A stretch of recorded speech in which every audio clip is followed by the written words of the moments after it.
yang kenika autonomous council yang ngajanya ini ka senjanya terhadap integrated territorial organization budeni kenika memorandum ko tetapi cow CM aga arpulatorek ini benai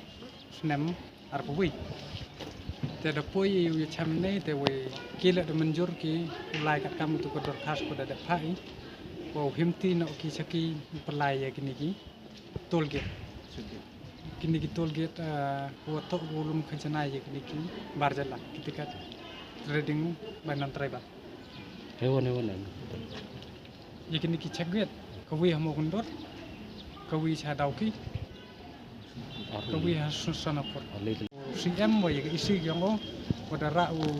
cakap isi kulukut yu perlu jemut haden yu perlu jemut cem kiwa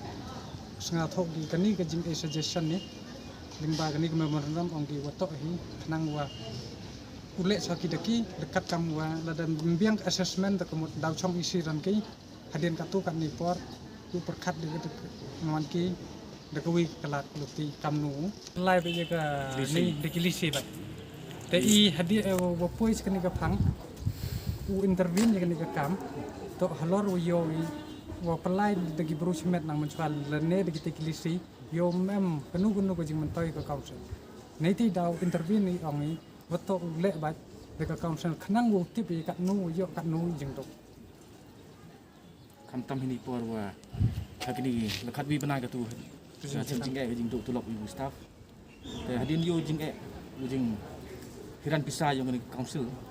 penman gaya wow latihan sekemat tu bodin ini kam tam hari ini kita sedang dapat lai di gelisi lah ni kita riu cimet ini ket dah cemi bon kecing light road ke pisah umpeng poi council ke kamu tak poi ke dan teh halor kata kenang rim imban se kamu keseng wow lai sekemat intervene ini kam teh siang suk feedback wayok nu CM ni wah man ke positif response negeri yang cim kia luar ni kam wah ya kini ket upelai cua de council